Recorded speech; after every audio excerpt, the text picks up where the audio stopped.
Poem थी, क्या करना था, एज इट इज किसी फॉर्मेट में प्रिंट करनी थी। अब मुझे उसका पहला प्रोग्राम लिखना, तो मुझसे ये नहीं कहा गया था कि इस मैसेज को या इस पोइम को आप आउटपुट में कैसे दिखाएंगे। तो मैंने क्या करा, मैंने इसको यहाँ से कंट्रोल की कॉपी करा और प्रिंट फंक्शन के अंदर गया, मल्टी लाइन स्ट्रिंग ओपन करी और यहाँ पर इसको पेस्ट कर दिया और इसको मैंने चला दिया और आउटपुट। कितना टाइम लगा, 3 सेकेंड, 3 से 5 सेकेंड। अब आप में से बहुत से लोगों ने क्या करा होगा कि एक लाइन को एक प्रिंट में लिखा होगा, /n फिर /t। तरीका वो गलत नहीं है, वो भी सही है। अगर आपका आउटपुट यही आ रहा है जो अभी आया है, तो आपका वो तरीका भी सही है। थिंग इज, क्वेश्चन में मेंशन नहीं था कि आपको कैसे इस काम को करना है। तो जो मुझे सबसे फास्ट अप्रोच लगी, सबसे क्विक अप्रोच लगी, वो मैंने यूज किया। ठीक है, अब आप अगर एक ही लाइन पर /t/n लगा कर लिख रहे हैं तो गलत तरीका नहीं होगा, वो भी सही तरीका होगा सीखने के लिए, वो भी ठीक है, गलत वो भी। ठीक है, बात ना करो यार, मुझसे कर लो बात जितनी करनी, सबको फायदा होगा। अब दूसरा क्या है उसकी बात करते हैं। दूसरा, write a program to print names of your 5 friends each in new line using single print and single string. तो अब यहाँ पर ये क्वेश्चन ये कह रहा है कि आपको अपने 5 फ्रेंड्स के नाम प्रिंट करने हैं और प्रिंट आपको एक ही लगाना है। ठीक है, एक ही प्रिंट लगाया है और जो स्ट्रिंग है वो भी आपको एक ही यूज करनी है। एक ही स्ट्रिंग के अंदर आपको अपने 5 दोस्तों का नाम लिखना है। मान लीजिए सोनू, मोनू, चिंटू, पिंटू और बिट्टू। ठीक है, लेकिन ये अलग अलग लाइन पर आने चाहिए। तो सोनू के बाद मुझे मोनू न्यू लाइन पर चाहिए, तो क्या लगा दें, /n। फिर मोनू के बाद चिंटू मुझे फिर न्यू लाइन पर चाहिए, तो ऐसे करके इस प्रोग्राम को हम बना सकते हैं।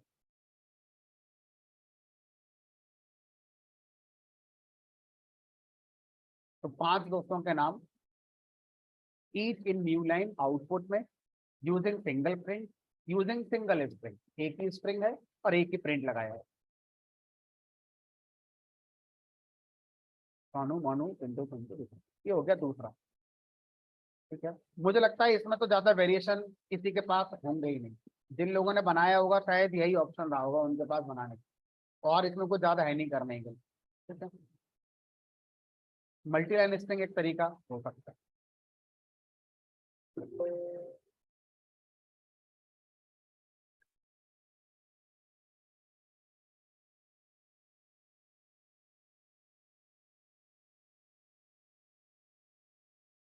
तीसरा है, write a program to print names of the 5 friends, same यही, आउटपुट न्यू लाइन पर आना चाहिए, एक ही प्रिंट लगाना है, लेकिन हर नाम अलग अलग स्ट्रिंग से रिप्रेजेंट होना है and independent string for each name. तो अब यहाँ पर हमने क्या करा, ये एक स्ट्रिंग क्लोज कर दी और अब प्रिंट एक ही लगाना है। तो जब एक प्रिंट में मल्टीपल वैल्यू मुझे दिखानी होती है तो कॉमा से मुझे लिखने के लिए सिंटैक्स यूज करना होता है।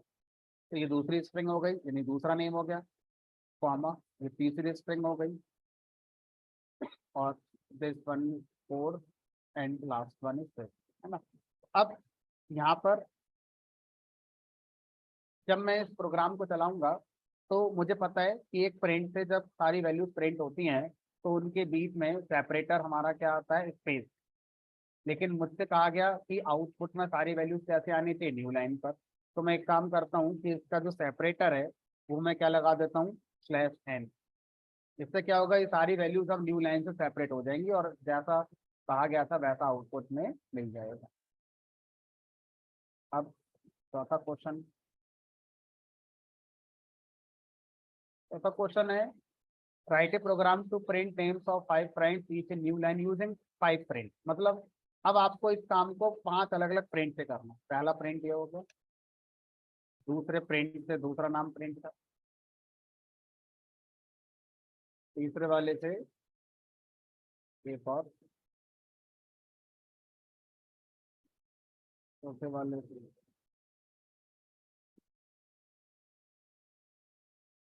And so on. तो अब सर इसमें तो फिर ज्यादा कुछ करने को है नहीं हमारे पास, क्योंकि अब प्रिंट बाय डिफॉल्ट जो अपना एंड करेगा तो न्यू लाइन से ही करेगा। तो सोनू के बाद अपने आप क्या बन जाएगी, न्यू लाइन। फिर अगला आ जाएगा मोनू, मोनू पर बन जाएगी फिर से न्यू लाइन। तो इसमें तो ज्यादा कुछ है नहीं करने के लिए, यही हमारे क्वेश्चन का आउटपुट है। ये हो गया फोर्थ वाला।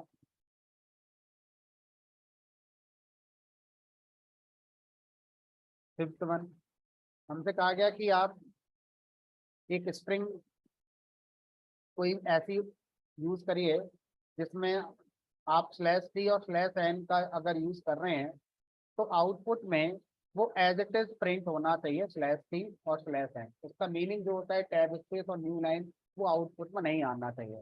तो इस काम को करने के दो तरीके हमने बताए थे, किसी भी एक तरीके से आप यूज कर सकते हैं। मान लो लिख दिया मैंने A B slash T T B slash N E F कुछ भी लिख दी।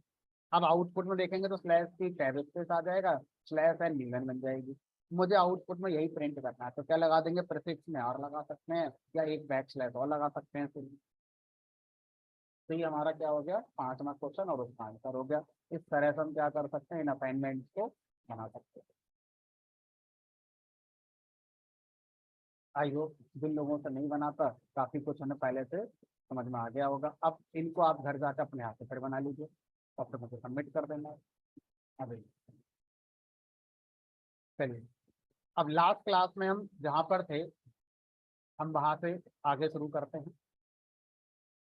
और नेक्स्ट जो फंडामेंटल है उसको पढ़ने के लिए अब हम क्या करेंगे,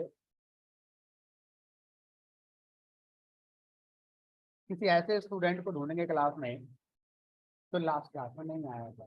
तो यह ऐसा ऑनलाइन ऑफलाइन जिसने लास्ट क्लास ज्वाइन नहीं करी थी और आज की क्लास ज्वाइन करी है आप। अच्छा, इसको पढ़कर बताइए कि इसमें क्या समझाने की कोशिश करी है।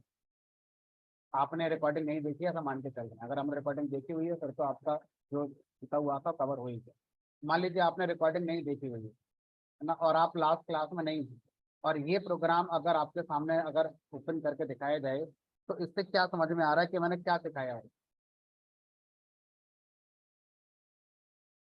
ठीक है,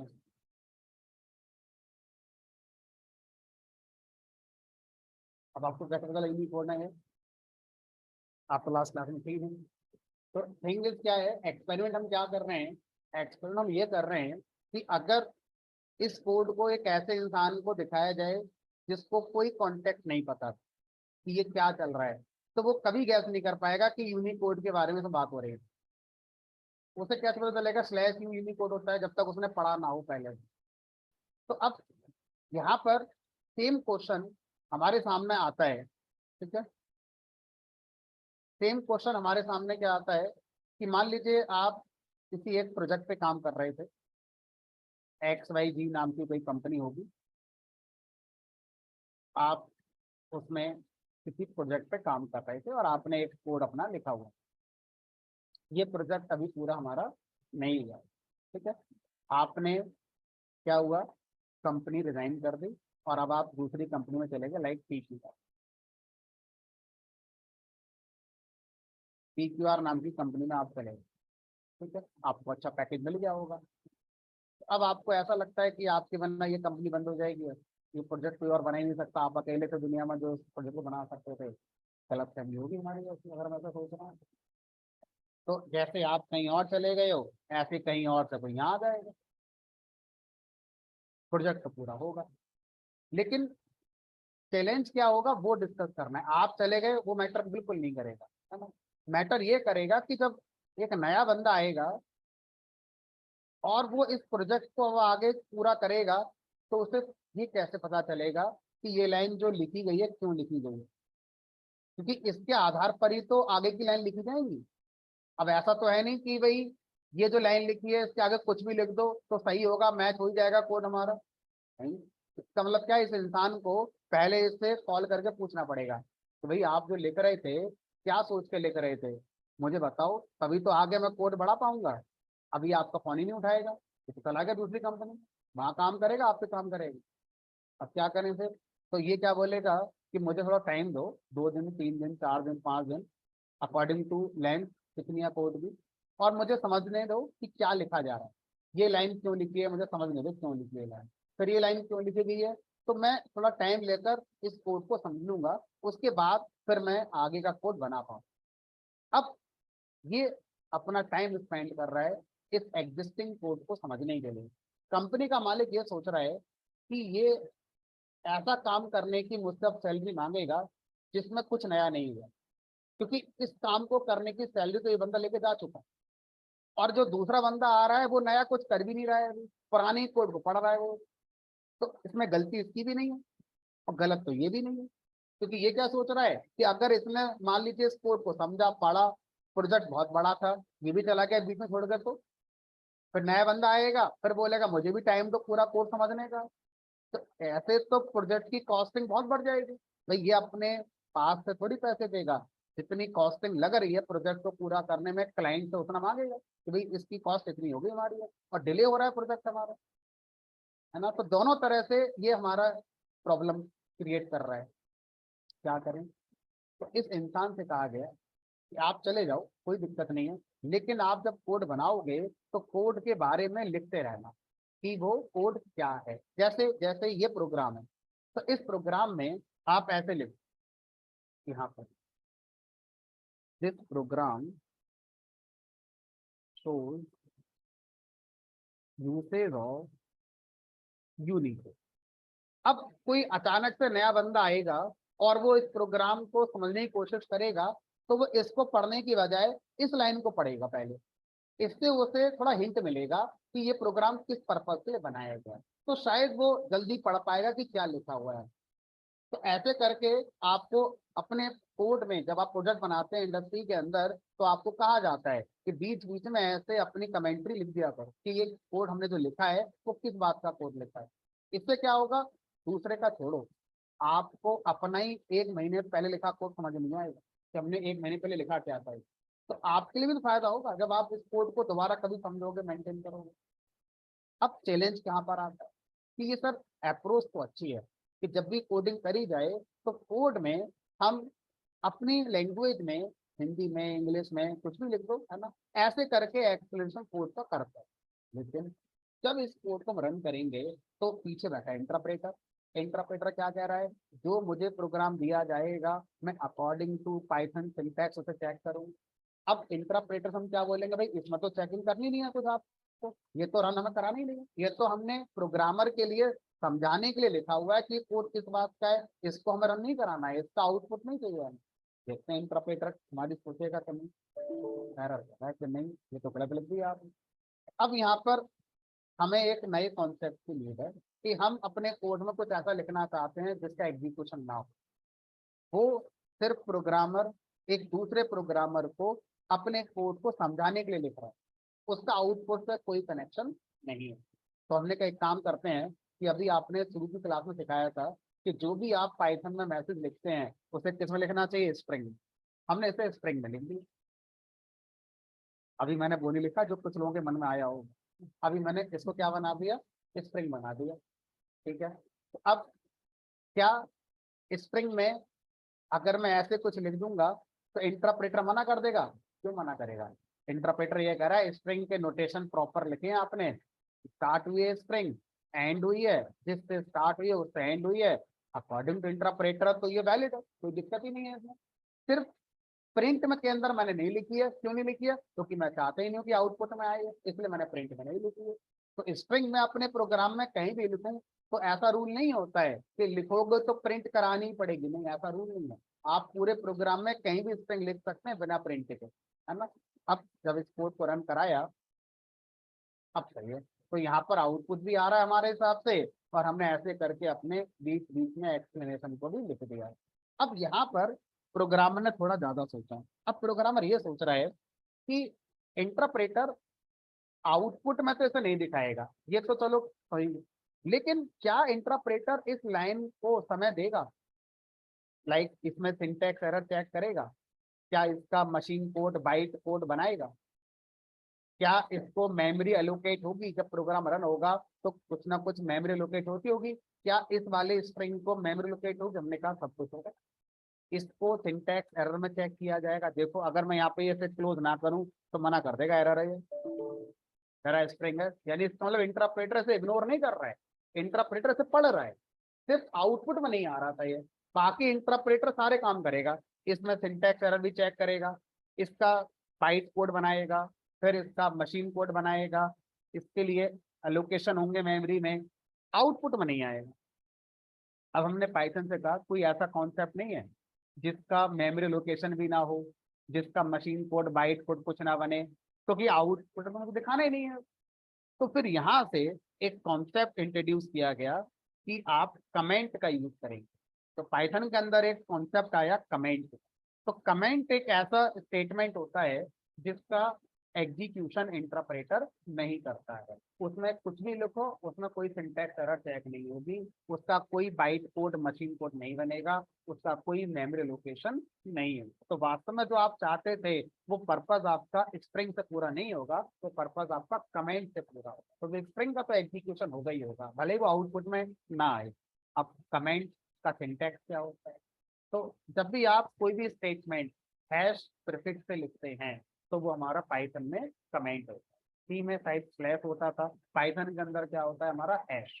तो मैंने हैश से अगर कुछ भी लिखा तो हमारा क्या बनता है, वो कमेंट। अब कमेंट का एडवांटेज क्या होता है?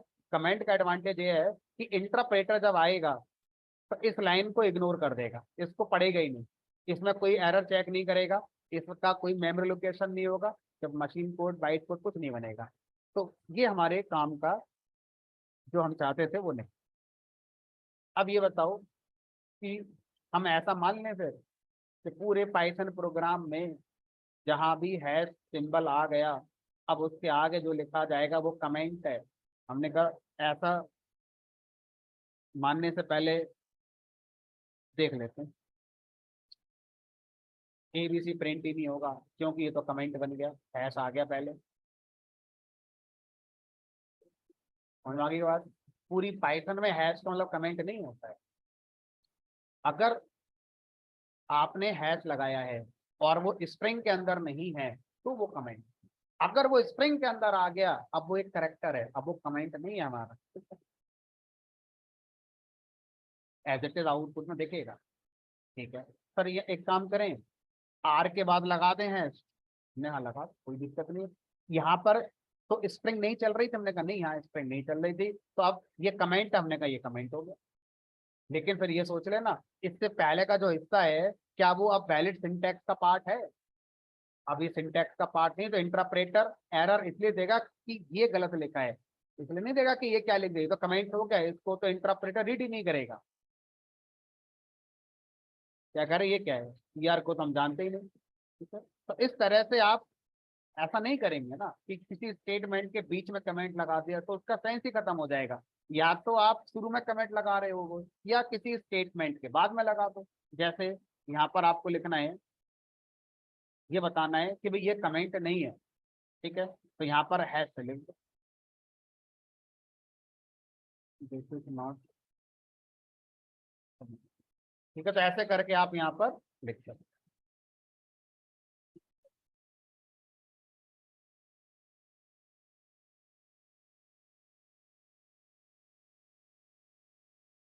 कहाँ लगाएंगे, कहाँ लगाएंगे तो बताओ तुम। हैश के बाद कहाँ है? यहाँ पे कहाँ है पैरेंथेसिस? नहीं, हैश के बाद जो लिख रहे हो वो सिंपल एक करेक्टर है जिसमें कोई सिंटैक्स एरर चेक नहीं होगा। आप यहाँ पैरेंथेसिस लगाना चाहो लगाओ, नहीं लगाना चाहो मत लगाओ, स्पेस देनी है दो, नहीं देनी मत दो, आपकी मर्जी। अब अगर मुझे अपना कमेंट मान लीजिए थोड़ा ज्यादा लिखना है, एक्सप्लेन ज्यादा करना है ना, मुझे 4-5 लाइन लिखनी पड़ रही है अपने कमेंट में, तो क्या करें? हमने कहा पाइथन में एक ही तरीका है, आपको जितनी लाइन लिखनी है हैश से ही लिखनी पड़ेंगी, तभी आपका वो कमेंट कहलाए। तो आप लगातार बार बार हैश लगाओगे, थोड़ा ज्यादा काम करना पड़ेगा, फ्रस्ट्रेशन भी आ सकती है, बोर भी हो जाओगे। तो आप फिर उस बोरियत को बचाने के लिए स्ट्रिंग लिख लो। भाई स्ट्रिंग से आप कमेंट जैसा फील लेते हो, मना थोड़ी है कोई। लेकिन ध्यान रखना, ये जो आप लिख रहे हो ये कमेंट नहीं है, क्योंकि ये तो मल्टी लाइन स्ट्रिंग है, सिर्फ आउटपुट में नहीं आएगी। लेकिन इसमें सिंटैक्स एरर चेक होगी, इसका मेमोरी लोकेशन भी होगा, इसके लिए मशीन कोड बाइट कोड सब बनेगा। लेकिन जो आप सोच रहे थे वो होगा, यानी कि आउटपुट में ये नहीं आएगा, लेकिन आप जो लिख रहे हो वो आप बता पाओगे, लेकिन इसको कमेंट नहीं। ये क्या है हमारा मल्टी लाइन स्ट्रिंग, नहीं ये हमारा क्या है मल्टी लाइन, है ना। तो किसी भी स्ट्रिंग को कमेंट की तरह आप मान सकते हैं, लेकिन वो कमेंट है नहीं, क्योंकि वो आपको प्रिंट में अगर आप नहीं लिख रहे हैं तो आउटपुट में आपको दिखाई नहीं देती है, तो आपको फील आएगा कि वो कमेंट है, लेकिन वो कमेंट नहीं है। क्यों नहीं है? क्योंकि उसका एग्जीक्यूशन हो रहा है, उसको मेमोरी लोकेट किया जा रहा है, इसका मशीन कोड बाइट कोड बन रहा है। ठीक है। तो हम ज्यादा बार जब प्रैक्टिस करते हैं और एक से ज्यादा लाइन को कभी कमेंट बनाना होता है तो हम ऐसा लिख देते हैं, लेकिन ये कमेंट नहीं होता है, मेमोरी खराब कर रहे हो आप, जितना लिख रहे हो ऐसा मेमोरी खराब आपकी हो रही है। कमेंट एक ही होता है पाइथन में, जो होता है सिंगल लाइन कमेंट, जो कि हैश से हमारा शुरू होता है। ठीक है। चलिए, अब हमारा जो फंडामेंटल चल रहे थे, अगर हम की बात करें तो करेक्टर सेट हो गया, और करेक्टर सेट के बाद मैंने अभी पढ़ा दिया आपको कमेंट।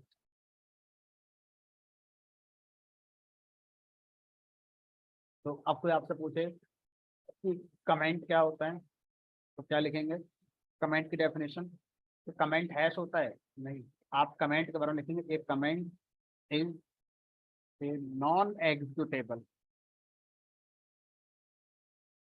Statement in program. अब बताएंगे कि ये हैश से दिखाया जाता है। मीनिंग कमेंट का होता है नॉन एग्जीक्यूटेबल स्टेटमेंट, जो एग्जीक्यूट ना हो उसे कमेंट करें, ना कि जो हैश होता है उसे कमेंट कहते हैं। ये तो एक सिंटैक्स हो गया, है ना। तो अब यहाँ लिखेंगे in Python it is represented by hash. Python के अंदर इसको हम हैश से रिप्रेजेंट करते हैं।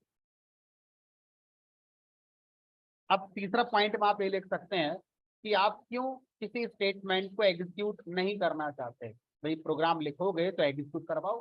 तो आप तीसरे पॉइंट में बता सकते हैं हम कोड को डिस्क्राइब करना चाहते हैं, कोड को एक्सप्लेन करना चाहते हैं प्रोग्रामर के लिए। कमेंट प्रोग्रामर के लिए होता है, यूजर के लिए नहीं होता। यूजर मतलब जो आउटपुट देखेगा, कमेंट प्रोग्रामर देख सकता है, यूजर देखेगा हमारा। ठीक है। Generally we use comment to explain the code to programme.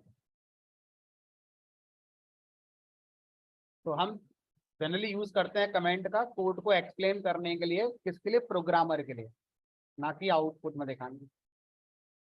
चलिए, तो कमेंट का टॉपिक क्या है वो हमारा खत्म। अब आगे चलते, मान लीजिए हम लोग प्रोग्रामिंग लैंग्वेज पाइथन पढ़ रहे हैं, तो इसको हम कंपेयर करके चलते हैं एक नेचुरल लैंग्वेज इंग्लिश के साथ। इंग्लिश को अगर हम सीखना चाहते हैं, अभी हम जीरो पर हैं, तो हमें क्या क्या चीज़ें हैं जो सीखनी पड़ेंगी? तो कोई बोलेगा ग्रामर, तो ग्रामर बोलेगी is, am, are, has, have, first form, second form, third form, किस चीज, कोई वर्ड होते होंगे उनकी। तो इसका मतलब पहले आप क्या जानिए, थोड़ी वोकैबुलरी के बारे में जानिए। शॉर्ट में वोकैब कह देते हैं, वोकैबुलरी या शॉर्ट में वोकैब। वोकैब का मतलब क्या है? शब्दकोश। वो सारे वर्ड जो इंग्लिश में यूज होते हैं उसको हम क्या बोलते हैं यहाँ पर? वोकैबुलरी कहते हैं। तो पहले आप एटलीस्ट कुछ ऐसे शब्दों को सीखिए जो ग्रामर जब आप पढ़ेंगे तो उसमें यूज होंगे। अब आपको यही नहीं पता इज क्या होता है, वाज क्या होता है, तो आप ग्रामर कैसे यूज करें? ठीक है। अब उसके बाद फिर आप अपना सिंटैक्स वगैरह ग्रामर वगैरह जानिए। हम उसमें नहीं जाना चाहते, हमें इंग्लिश नहीं सीखनी। अब जब हम वोकेबलरी की बात करते हैं तो उसमें कुछ वर्ड्स हैं, जैसे इज, वाज, और भी हैं, तो है ना, ऐसे बहुत सारे वर्ड्स हैं, कहाँ तक लिखोगे आप? अब ये बताओ, अगर हम इनको हिंदी के अकॉर्डिंग पढ़ें तो इसका एक मीनिंग होता है हिंदी में है, वाज का एक मीनिंग होता है था। ठीक है। अब हम और आप लोग जब इंग्लिश पढ़ेंगे तो क्या हम इनके मीनिंग को बदल सकते हैं कि हम इज माने था मानेंगे और वाज माने है मानेंगे? पर आप नहीं बदल सकते। वोकेबलरी में कोई वर्ड आप अपना ऐड कर सकते हो?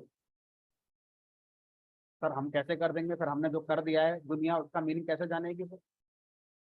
तो मतलब इंग्लिश लैंग्वेज की जो वोकेबलरी है हम उसके जो वर्ड्स हैं ना तो बदल सकते हैं, ठीक है, ना उनकी स्पेलिंग बदल सकते हैं, ना उनका जो आउटपुट है हिंदी में वो बदल सकते हैं, और ना हम अपनी तरफ से कोई वर्ड को वोकेबलरी में ऐड कर सकते। कौन करेगा? हम तो नहीं करेंगे, समझ में आ गया, कौन करता होगा, मतलब दुनिया में कौन है वो इंसान जो इस काम को करता होगा? तो क्या करोगे सब जान के इन बातों को, है ना? पाइथन से इसका कोई कनेक्शन, हमने कहा पाइथन से उससे कनेक्शन बनेगा। तो अब अगर आपसे कहा जाए तो वर्ल्ड वाइड दो स्टैंडर्ड हैं इंग्लिश के जो चलते हैं। एक है ब्रिटिश, जो कि एक्चुअल स्टैंडर्ड था इंग्लिश का, ब्रिटिश, और दूसरा अमेरिकन स्टैंडर्ड। तो वर्ल्ड वाइड ये दो स्टैंडर्ड है, और इन स्टैंडर्ड को मेंटेन करने की कोई ऑर्गेनाइजेशन होंगी। जैसे यहाँ पर ऑक्सफोर्ड है, तो ऑक्सफोर्ड एक ऑर्गेनाइजेशन है ब्रिटिश में, है ना, जो इस स्टैंडर्ड को फॉलो करती है, और इसके पास राइट है किसी भी वर्ड का मीनिंग बदलने का या नया मीनिंग ऐड करने का, जो भी करना है वो राइट इनके पास है। ऐसे ही अमेरिकन के अंदर कोई ऑर्गेनाइजेशन होगी, है ना, उनके पास अमेरिकन स्टैंडर्ड की इंग्लिश में जो भी करना है उसका राइट है। इन दोनों में डिफरेंस आपने अपनी लाइफ में एक्सपीरियंस करा है जाने अनजाने में। जैसे मैं लिख दूं COLOR, कोई लिख दे COLOUR, दोनों सही है। ये नहीं कह सकते ये गलत है, ये भी स्पेलिंग सही है कलर की स्पेलिंग ये भी सही, और आपने दोनों एक्सपीरियंस करे। अब ये बताओ ऐसा कैसे हो सकता है? ऐसा इसलिए होता है क्योंकि COLOR अमेरिकन स्टैंडर्ड में जब इंग्लिश बोली जाती है, लिखी जाती है, तो उसमें COLOR लिखी जाती है। ब्रिटिश स्टैंडर्ड की इंग्लिश जब लिखी बोली जाती है तो उसमें कलर की स्पेलिंग में यू आता है, COLOUR।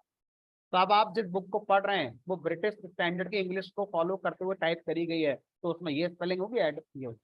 तो अब इसी तरह से आप एक और वर्ड में कंफ्यूज रहते हैं कई बार। गणित को इंग्लिश में क्या बोलें, मैथ बोलें या मैथ्स बोलें? कुछ लोग ऐस लगा देते हैं लास्ट में, कुछ लोग ऐस नहीं लगाते हैं। तो ये डिफरेंस भी यहाँ से आता है। ब्रिटिश स्टैंडर्ड की इंग्लिश में गणित को इंग्लिश में मैथ कहते हैं, मैथमेटिक्स तो सब में है, शॉर्ट में मैथ कहते हैं ब्रिटिश के अंदर। अमेरिकन स्टैंडर्ड में गणित को शॉर्ट में मैथ कहते हैं, उसमें ऐस नहीं लगा। ठीक है, तो सर इस तरह से सर वोकेबलरी ब्रिटिश स्टैंडर्ड की और अमेरिकन स्टैंडर्ड की कहीं ना कहीं हमारा कुछ ना कुछ डिफरेंस रखती है। ठीक है, अब अगर आपसे कहा जाए, हम पाइथन लैंग्वेज में आ गए, इस कहानी को सुनने के बाद अब हम पाइथन में आ गए। तो पाइथन प्रोग्रामिंग लैंग्वेज को जब आप पढ़ते हैं तो आपको पाइथन के अंदर भी क्या होती है, वोकेबलरी होती है। आपको पाइथन की वोकेबलरी को सीखना पड़ेगा। तो पाइथन की वोकेबलरी में कुछ वर्ड्स होंगे, उन वर्ड्स का कोई मीनिंग होगा, आप उनको बदल नहीं सकते। ना आप अपनी कोई वर्ड पाइथन की वोकेबलरी में ऐड कर सकते हैं। कौन करेगा? पाइथन को मेंटेन करने वाली ऑर्गेनाइजेशन है PSF, पाइथन सॉफ्टवेयर फाउंडेशन। ये ऑर्गेनाइजेशन के पास राइट है कि कोई भी वर्ड पाइथन की वोकेबलरी में ऐड करना है या उसका मीनिंग बदलना है तो ये करेगी, आप नहीं कर सकते। एज ए प्रोग्रामर आपको वो पढ़ना होगा। वोकेबलरी को प्रोग्रामिंग लैंग्वेज में कीवर्ड है, हमारा जो टॉपिक है उसका नाम है कीवर्ड। तो हम इसको वोकेबलरी ना बोलकर किसी भी प्रोग्रामिंग लैंग्वेज, चाहे वो जावा है, चाहे पाइथन है, चाहे सी है, चाहे डॉटनेट है, क्या बोलते हैं, कीवर्ड कहते हैं। तो ऐसे वर्ड जो लैंग्वेज ने बनाए हैं, हम उनका मीनिंग नहीं बदल सकते हैं, हम अपना कोई नया कीवर्ड ऐड नहीं कर सकते हैं। ऐसे वर्ड के कलेक्शन को क्या बोलते हैं, कीवर्ड कहा जाता है। तो हमारा जो नेक्स्ट फंडामेंटल है वो यही है, कीवर्ड। कीवर्ड क्या होते हैं? Keyword are reserve word. Reserve मतलब लैंग्वेज में रिजर्व कर लिया है, आप इसको अपने हिसाब से यूज नहीं कर सकते। ठीक है, तो keywords are reserve word having specific meaning, we can not change their meaning.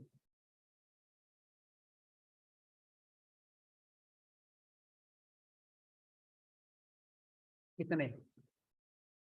अब मैं आपको पूछूं इंग्लिश की वोकैबुलरी में कितने वर्ड्स हैं, किसी को नहीं पता होगा, हमें इंटरेस्ट भी नहीं होंगे। पाइथन में कितने, ये जरूरी है क्योंकि हम पढ़ रहे हैं इसके लिए। तो देयर आर 35 कीवर्ड। अब इसका आंसर थोड़ा ध्यान से देना हो, वर्जन के साथ देना। माइट भी आप पहले कभी पाइथन पढ़ी होगी आज से 5 साल पहले, तो शायद वर्जन आता होगा 3.2 वर्जन, हो सकता है उसमें शायद 32 कीवर्ड का हो सकता है। 3 साल बाद हो सकता है एक नया रिलीज आ जाए, उसमें कुछ नए कीवर्ड्स ऐड करके दे देगा, ऐसा हो सकता है ना। तो अभी हम वर्जन की अगर बात करें, तो अभी के जो वर्जन है इसमें 35 कीवर्ड्स हैं Python 3.11। 3 are in capitalize case and 32 are in lower case. यानी कि जो 35 कीवर्ड्स हैं इनमें से 3 कैपिटलाइज केस में, और जो 32 हैं वो पूरी तरह से लोअर केस में। सर यहाँ अपर केस लिखते हैं, अपर स्पेलिंग छोटी है, कैपिटलाइज की स्पेलिंग थोड़ी बड़ी है। हमने कहा नहीं, अपर और कैपिटलाइज दो अलग वर्ड हैं और इनके अलग अलग मीनिंग होते हैं। सर थोड़ा बताइए क्या क्या मीनिंग होता है। हमने कहा देखो, अगर आपने लिखा A B C, this is in lower case. आपने लिखा A B C, this is in upper case. आपने लिखा ए कैपिटल बी और सी लोअर, इसे बोलते हैं कैपिटलाइज। अपर और कैपिटलाइज एक बात नहीं होती, एटलीस्ट पाइथन के कॉन्टेक्स्ट में तो नहीं होती।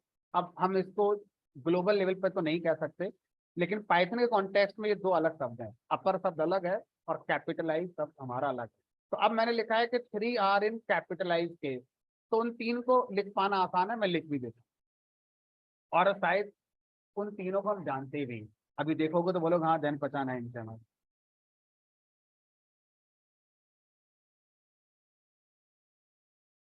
टी कैपिटल है ट्रू का, R U E lower case बनाना है, फॉल्स में एस कैपिटल है, नन में एन कैपिटल है।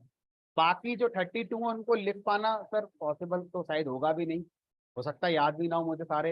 याद होंगे तो अचानक से सारे याद नहीं आएंगे, पढ़ते पढ़ते हम उनको पढ़ते रहेंगे। तो एक प्रोग्राम बना देते हैं, जो प्रोग्राम क्या करेगा, जिस वर्जन पे चलेगा उस वर्जन में कितने कीवर्ड हैं उनकी लिस्ट लाकर हमें दिखा दे।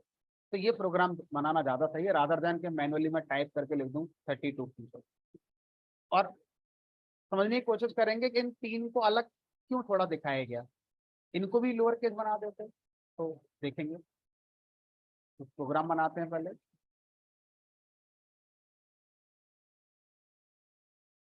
अभी तक हम लोग पाइथन में एक ही फंक्शन यूज करते आए हैं, जिसका नाम है हमारा प्रिंट। अब हम पाइथन में एक दूसरा फंक्शन पढ़ने जा रहे हैं जिसका नाम है हेल्प। हेल्प फंक्शन क्या करता है, जो हमारा डॉक्यूमेंटेशन आता है, यानी पाइथन की जो डॉक्यूमेंटेशन है जो पाइथन सेटअप के साथ आई है, जिसमें ये लिखा हुआ है कि कौन सी चीज क्या होती है ना। तो हेल्प फंक्शन डॉक्यूमेंटेशन से कनेक्ट होता है, और हम स्पेसिफिक चीजों को डॉक्यूमेंटेशन में सर्च करके ला सकते हैं। तो मैं हेल्प फंक्शन के अंदर स्ट्रिंग के अंदर अगर लिख दूं कीवर्ड, तो ये फंक्शन जो पाइथन का डॉक्यूमेंटेशन है उसमें जाएगा, और कीवर्ड जहां लिखे होंगे उनकी सारी लिस्ट लाकर मुझे प्रिंट करके भी दे देगा। मुझे प्रिंट लगाने की भी जरूरत है, ये प्रिंट भी कर देगा।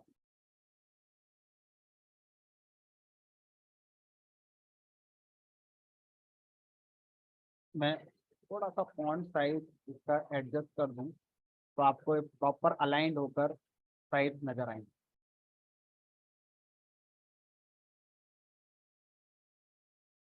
थोड़ा सा।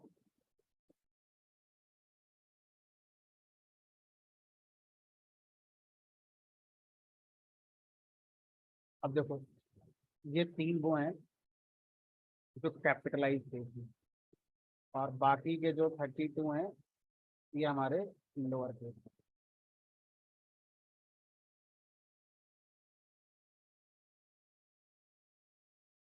ये हमारे, चलो अब इस पॉइंट पर थोड़ा डिस्कशन करते हैं कि क्या वजह रही होगी इन तीन को अलग दिखाने की। अगर ये भी इसी तरह से लिख दिए जाते तो भी तो हमारा काम हो ही जाता है ना, हम तो यूज कर ही लेते। तो आंसर दिया गया कि ये जो तीन है इनको आप वैल्यू की तरह यूज कर सकते हैं, बाकी के 32 को वैल्यू की तरह यूज नहीं कर सकते। सर समझ में कम आया, मैं कहा चलो देखो, मैं यहाँ पर दूसरा प्रोग्राम बनाता हूँ। फॉन्ट साइज फिर से थोड़ा बड़ा कर देते हैं ताकि पीछे लोगों को आसानी से देखें। तो मैंने क्या करा, मैंने प्रिंट कराया। क्या किसी कीवर्ड को प्रिंट कर सकते हो? हमने कहा जैसे एक कीवर्ड था जिसका नाम है इफ, तो सर ऐसे, तो फिर तो ये स्ट्रिंग हो गया। अब कीवर्ड कहाँ रहा? फिर तो ये स्ट्रिंग प्रिंट कर दी ना आपने। मैं आपसे कह रहा हूँ कि कीवर्ड को ही प्रिंट करना है, तो सर कीवर्ड की वैल्यू थोड़ा ना होता है कि आप उसे प्रिंट कर दोगे, क्योंकि प्रिंट तो कोई वैल्यू हो सकती है, इंटीजर वैल्यू हो सकती है, फ्लोट वैल्यू हो सकती है, स्ट्रिंग वैल्यू हो सकती है, इफ कोई वैल्यू थोड़ी है, एरर आ जाएगी। अब बस जो 3 कीवर्ड हैं वो स्पेशल हैं क्योंकि वो वैल्यू को रिप्रेजेंट करते हैं। ट्रू, ट्रू पाइथन में कीवर्ड है, एक वैल्यू की तरह भी यूज होता है। आप इसे डायरेक्ट प्रोग्राम में एज वैल्यू यूज कर सकते हैं, चाहे आगे जाके हम पढ़ेंगे वेरिएबल, उसको असाइन कर दीजिए, चाहे प्रिंट में लगा दीजिए, या कहीं कंपैरिजन करना हो तो भी आप इसका यूज कर सकते हैं। दूसरी वैल्यू इसी में लिख देते हैं ट्रू, और दूसरी वैल्यू हो गई आपकी फॉल्स। फॉल्स भी एक कीवर्ड है, लेकिन आप इसको पाइथन में वैल्यू की तरह यूज करते हैं, और ये किस टाइप की वैल्यू हो गई हमारी? Boolean type. तो पाइथन में ट्रू और फॉल्स कीवर्ड्स हैं, और ये बूलियन वैल्यूज को रिप्रेजेंट करेंगे, इसलिए इनको अलग से हाईलाइट करके थोड़ा सा दिखाया गया, जिससे कि आप आइडेंटिफाई आसानी से कर पाए कि ये कीवर्ड हमारा वैल्यू की तरह यूज होगा या नहीं होगा। तीसरा नन। तो पाइथन में नन टाइप अपने आप में एक टाइप है, और नन टाइप एक वैल्यू को रिप्रेजेंट करता है। इसके अलावा बाकी जो 32 हैं, आप उनको वैल्यू की तरह प्रोग्राम में यूज नहीं करते। तो ये 3 चीजें पूरी प्रोग्रामिंग में, प्रिंट ही नहीं, पूरी पाइथन प्रोग्रामिंग में जहां भी वैल्यू की जरूरत होती है, आप इनको भी यूज कर सकते हैं अगर जरूरत पड़ती है, बाकी 32 को नहीं कर सकते। ठीक है। अब सर ये बताइए, किसी भी कीवर्ड का क्या मीनिंग होता है, ये कैसे पता करें? कोई कीवर्ड है, जैसे आपने इफ का नाम लिया, तो मुझे ये कैसे पता चलेगा कि इफ कीवर्ड पाइथन में क्यों बनाया गया है और इसका काम क्या है? तो इस बात को हम फिर से कहाँ से पूछेंगे? डॉक्यूमेंटेशन से पूछेंगे। तो डॉक्यूमेंटेशन में जाएंगे, हेल्प, जब भी डॉक्यूमेंटेशन से मुझे कुछ लाना होगा, हेल्प फंक्शन से हम ला सकते हैं। एज ए स्ट्रिंग हम यहाँ लिखेंगे कीवर्ड का नाम। तो इस बार ये वाला स्टेटमेंट क्या करेगा, हमारे डॉक्यूमेंट में जाएगा और इफ कीवर्ड का जो मीनिंग है वो लाकर हमें दिखा दे। द इफ स्टेटमेंट क्या करता है? If statement, if statement is use for conditional execution. अगर आप कंडीशनल एग्जीक्यूशन करना चाहते हैं तो इफ स्टेटमेंट का यूज आप कर सकते हैं। उसके बाद इसकी कहानी भी लिखी हुई है, कैसे कैसे ये हमारा काम करेगा। ठीक है, चलिए। तो अब इस तरह से हम हेल्प फंक्शन का यूज करना भी सीख रहे हैं। तो डॉक्यूमेंटेशन से अगर मुझे कभी कुछ लाना होगा तो मुझे हेल्प का यूज करना है, लेकिन हेल्प को किस सिंटैक्स के साथ यूज करना है ये हर बार अलग अलग हो सकता है। जरूरी नहीं है कि हर बार हेल्प को मैं स्ट्रिंग के साथ ही यूज करूंगा। कई बार मुझे हेल्प में जो लिखना होता है वो बिना स्ट्रिंग के भी लिखना होता है, तो जब वो आएगा वो पॉइंट उस समय डिस्कस करा जाए। कीवर्ड्स में फिलहाल अभी तो हम इतना ही पढ़ पाएंगे कि कीवर्ड्स क्या होते हैं। आगे चलते हैं, नेक्स्ट फंडामेंटल की बात करते हैं।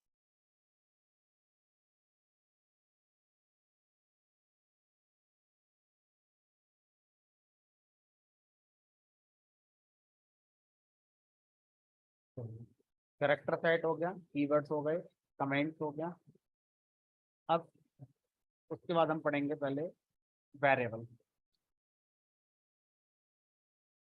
फिर पढ़ेंगे ऑपरेटर, क्योंकि ऐसा करने से हमें समझ में थोड़ा ज़्यादा आएगा और जल्दी आ जाएगा। अगर मैं पहले पढ़ा दूंगा ऑपरेटर, शायद थोड़ा कम समझ में आए। मैं तो इसलिए पहले हम पढ़ लेते हैं वेरिएबल। तो वेरिएबल्स को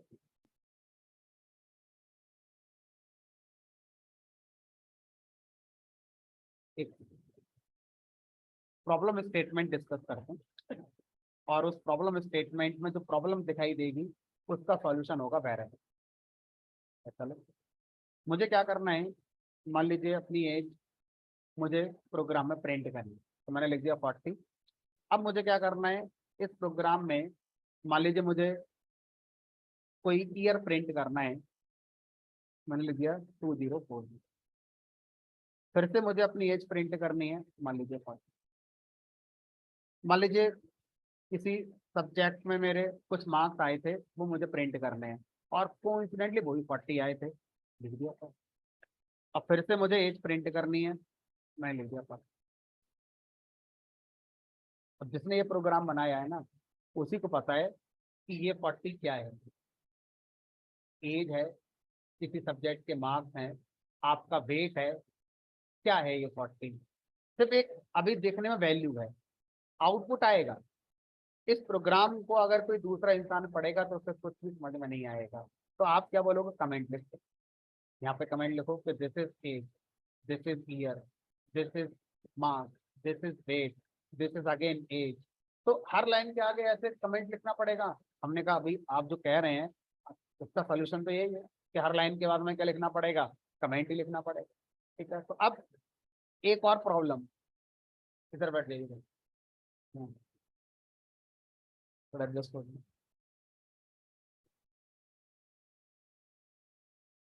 तो अब यहाँ पर अगर हम देखें तो पहली प्रॉब्लम तो ये हो गई। दूसरी प्रॉब्लम क्या है, दूसरी प्रॉब्लम ये है कि मान लीजिए अब मैं आपसे ये कहूँ ये प्रोग्राम आगे और भी जाएगा, अभी 5 लाइन का नहीं है, 500 लाइन्स का प्रोग्राम आगे जाएगा। अब आप एक काम करिए, 1 महीने तक इस प्रोग्राम को यही चलाइए। 1 महीने बाद आपसे कहा गया कि आपकी एज अब 41 हो गई है। अब इस प्रोग्राम में जहां भी 40 एज लिखी थी उसको जाके 41 कर दो, और इस काम को मैं किसी दूसरे इंसान से करवाने की कोशिश करता हूँ। कैसे करेगा, उसे कैसे पता चलेगा कि यहाँ पर कौन सी एज है और कौन सा वेट है। अगर कमेंट नहीं लिखे हुए हैं तो कोई तरीका, हमने कहा कोई तरीका नहीं, कमेंट लिखने ही पड़ेंगे, दूसरा कोई तरीका ही नहीं है। हमने कहा नहीं, एक है तरीका। और अब मान लीजिए जिसने ये प्रोग्राम बनाया उसी से कहा गया, तो उसने कहा ये 40 से 41 कर दिया, यहाँ पर 41 कर दिया, यहाँ 41 कर। पाइथन ने ये दो समस्याओं का एक समाधान बताया है। क्या समस्याएं हैं, आप किसी वैल्यू की रीडेबिलिटी नहीं कर पा रहे, कमेंट का एक सहारा है जो आप ले सकते हैं अभी के लिए। बिना कमेंट के किसी वैल्यू को आप नहीं आइडेंटिफाई कर पाएंगे कि वो क्या है प्रोग्राम के अंदर वैल्यू। ठीक है, दूसरी प्रॉब्लम, किसी वैल्यू को अगर आपको बदलना है तो वो पूरे प्रोग्राम में जितनी जगह लिखी हुई है उस लाइन पे जाओ, ढूंढो और जाके उसे बदल कर आओ, इसमें टाइम आपका बहुत लगेगा। सॉल्यूशन क्या है, सॉल्यूशन है आप क्या करो, किसी भी वैल्यू को एक नाम दो, वैल्यू को एक नाम दिया जा सकता है। जैसे ये 40 लिखा था आपने यहाँ पे, तो इस 40 को क्या दे दो, एक नाम दे दो। कैसे दे दो वो सीखना पड़ेगा, वो सिंटैक्स का पार्ट है। कॉन्सेप्ट क्या है, कॉन्सेप्ट है कि आप किसी वैल्यू का नामकरण कर सकते हैं, किसी वैल्यू को एक पहचान दे सकते हैं कि ये वैल्यू ये है, और वो पहचान को हम टेक्निकल टर्म में क्या बोलते हैं, वेरिएबल। तो वेरिएबल क्या होता है, किसी वैल्यू की पहचान होता है। जैसे लिखा मैंने 40, अब मैं इसकी पहचान कर रहा हूँ कि ये एज है, मैं लिखूंगा एज इक्वल टू 40 वैल्यू को मैंने एक पहचान दे दी या एक नाम दे दिया, वो नाम मैं अपने हिसाब से रीडेबिलिटी के हिसाब से जो देना है दे सकता हूँ। इसे हम क्या बोलेंगे, ये प्रोग्राम में एक वेरिएबल है जिसकी वैल्यू क्या हो गई 40। क्यों दिया, इस वैल्यू को एक पहचान देने के लिए, सो दैट आगे के प्रोग्राम में बिना कमेंट लगाए मैं जब भी एज लिखूंगा मेरी समझ में आ जाएगा कि जो 40 है इस बार वो हमारा एज। अब फायदा क्या हुआ, जहां भी पूरे प्रोग्राम में 40 एज चाहिए थी, 40 की जगह पर आप एज क्या लिखेंगे, वेरिएबल। जब आप कोई वेरिएबल लिखते हैं तो उसके साथ स्ट्रिंग नोटेशन यूज नहीं करते, फिर वो वेरिएबल नहीं कहलाएगा, फिर वो क्या होगा, स्ट्रिंग होगा और एज इट इज प्रिंट हो जाएगा। और जब आप बिना स्ट्रिंग के लिखेंगे तो आप उसको क्या मानेंगे, वेरिएबल मानेंगे, और आउटपुट में वो प्रिंट नहीं होगा, उस पर जो वैल्यू रखी होगी वो वैल्यू प्रिंट हमारी। जहां जहां पर इस तरह से आपने एज प्रिंट करनी है, अब आप एज को डायरेक्ट प्रोग्राम में यूज ना करें, पहले उसे संभाल कर एक वेरिएबल में स्टोर कर दें और फिर उस वेरिएबल के थ्रू पूरे प्रोग्राम में एज को अपना यूज करते रहें। आउटपुट सेम आ रहा, आउटपुट में कोई डिफरेंस नहीं। अब देखो अगर इस प्रोग्राम को किसी दूसरे प्रोग्रामर से कहेंगे कि भाई एज की वैल्यू 41 हो गई, अब एज बढ़ गई है, अब किसी दूसरे प्रोग्रामर को भी आसानी से यहाँ पर 41 करने में दिक्कत नहीं होगी और आसान से यहाँ पर 41 कर देगा। पूरे प्रोग्राम में जहां पर एज वेरिएबल यूज हो रहा है, अब उसकी वैल्यू क्या हो गई हमारी, तो आसान हो गया। तो अब पूरे प्रोग्राम में एज वेरिएबल को मैं 50 बार यूज करूंगा, चेंज मुझे एक ही बार करना पड़ा। तो आप इस एक्सरसाइज से क्या सीखते हैं, अगर किसी वैल्यू को एक पहचान देनी है तो आप उसको एक वेरिएबल में स्टोर करते हैं, वेरिएबल का नाम ही उस वैल्यू की पहचान है। ऐसा करने के फायदे, पहला फायदा, एक तो प्रोग्राम रीडेबल हो जाता है, आसानी से कोई भी वैल्यू को समझ सकता है कि ये क्या लिखी है और किस पर्पज से लिखी गई है। ठीक है। दूसरा फायदा, अगर एक वैल्यू को प्रोग्राम में 10 जगह यूज करना है, आपने उसे वेरिएबल में स्टोर नहीं करा, आपने मैन्युअली हर जगह जा जाकर उसे यूज कर लिया, और कल को आपसे कहा गया आप उसे चेंज कर दो, तो आपको उतनी लाइन पर बार बार जा जाकर उसको फिर से चेंज करके आना पड़ेगा, टाइम तो बहुत लगेगा आपका। लेकिन अगर आपने उस वैल्यू को पहले संभाल कर एक वेरिएबल में लिख लिया होता, तो अब आपको चेंज बस एक जगह से करना पड़ेगा, और पूरे प्रोग्राम में जहां भी ये वेरिएबल लिखा होगा अपने आप उसकी वैल्यू सेम जो आपने लिखी है वो हो जाएगी। तो यहाँ से हमारा कॉन्सेप्ट बना, वो बना वेरिएबल। अब मैं यहाँ पर प्रोग्राम में ही नोट कुछ फॉर्म में लिख देता हूँ। तो वेरिएबल का मतलब क्या होगा, किताब में क्या लिखा है छोड़ दो, जिस पर्पज के लिए हम वेरिएबल को पढ़ रहे हैं वो डेफिनेशन आप लिख दो, गलत नहीं होगी। तो हम वही लिख देते हैं, a variable is a name given to a value. अभी मत देखना कि किसी किताब में लिखी नहीं लिखी है, मत लिखने पे, बट ये सही है। A variable is a name given to a value, यही तो मकसद था हमारा। हम वैल्यू को एक नाम देना चाहते थे, उसको एक पहचान देना चाहते थे, तो नेम को फिर हम पहचान लिख दो, नहीं लिख दो identifier. A variable is a name और आइडेंटिफायर, ये और आसान हो गया, जैसे जैसे पढ़ा वैसे वैसे लिख दिया। A variable is a name और identifier given to a value. ठीक है। अब वेरिएबल की डेफिनेशन क्या है वो हमारी समझ में आ गई। अब प्रोग्राम में वेरिएबल का सिंटैक्स क्या होगा, कैसे हम किसी वैल्यू को एक नाम देते हैं, उसका सिंटैक्स क्या होगा। सिंटैक्स होता है, लेफ्ट हैंड साइड में वेरिएबल का नाम देंगे, इक्वल टू सिंबल लगाएंगे, राइट हैंड साइड में वो वैल्यू होगी जिसको नाम दिया जा रहा है। तो जो वैल्यू होती है वो इक्वल टू सिंबल के राइट हैंड साइड में आती है, और इसको जो हम पहचान दे रहे हैं, मतलब जिसको हम वेरिएबल कहेंगे, वो हमारा कहाँ लिखा जाता है, लेफ्ट हैंड साइड में लिखा जाता है। ये गलत हो जाएगा अगर आपने लेफ्ट हैंड साइड में लिख दी वैल्यू और राइट हैंड साइड में आपने लिख दिया वेरिएबल, तो ये आपकी एरर आ जाएगी। तो कभी और डिस्कस आगे करेंगे, तो फिलहाल ये इसका सही सिंटैक्स है वेरिएबल को डिफाइन करना। उसी के आधार पर हमने ये लिखा हुआ। अब ये बताइए, एक प्रोग्राम में हम अलग अलग वैल्यूज यूज करते हैं, तो उन सबको पहचान हमने कहा देनी चाहिए। जैसे आपने यहाँ पर 2040 लिखा है, तो कायदे से आपको क्या करना चाहिए, ईयर नाम से एक वेरिएबल बनाना चाहिए जिसमें पहले 2040 रखना चाहिए, फिर आप अब इसको यूज करो ईयर के नाम रादर देन डायरेक्ट वैल्यू। ये सही प्रैक्टिस है। आप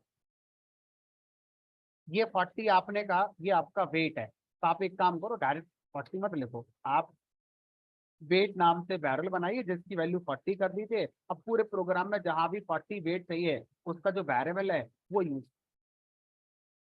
तो ये प्रोग्राम बनाने का एक सही टेक्निक होता है कि कैसे आप अपने प्रोग्राम को डिजाइन करते हैं।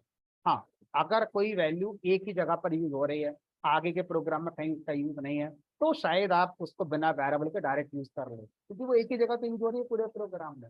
ठीक है। चलिए, तो इस तरह से कॉन्सेप्ट आता है हमारा वेरिएबल का, जो हमारी वैल्यूज को आइडेंटिफाई करने के लिए प्रोग्राम में यूज किया जाता है। तो इंटरव्यू के अंदर पता है कभी कभी क्वेश्चन ऐसे पूछ लेते हैं, बताओ आइडेंटिफायर कैसे कहते हैं। अब आप बोलोगे पता नहीं क्या पूछ लिया, पढ़ाया तो नहीं था हमारे लिए। किसी भी वेरिएबल के नेम को ही क्या बोलते हैं, आइडेंटिफायर कहते हैं। ठीक है। चलिए, आगे जाके आइडेंटिफायर को हम और एक्सप्लोर भी करेंगे। अब अगर आपसे पूछा जाए कि अलग प्रोग्राम बनाकर थोड़ा सा यूज केसेस को समझते हैं। मान लीजिए आपने एज वेरिएबल बनाया जिसमें वैल्यू 20 कर, क्या होता अगर मैं ऐसे लिख देता, तो एरर आएगी, एरर तो नहीं आनी चाहिए। एज इट इज स्ट्रिंग में ही एज प्रिंट हो जाना चाहिए। और अगर मैं ऐसे लिखूंगा तो फिर ये वेरिएबल माना जाएगा और ये जिस वैल्यू की पहचान है वो वैल्यू प्रिंट होगी। अच्छा मान लीजिए मैंने लिख दिया ईयर, क्या आउटपुट आएगा? ईयर नाम से कोई वेरिएबल तो है नहीं, आपने स्ट्रिंग में भी नहीं लिखा है, ऐसा तो होगा नहीं। इंटरप्रेटर ये सोचेगा चलो वेरिएबल नहीं है तो इसे स्ट्रिंग मान लेते हैं।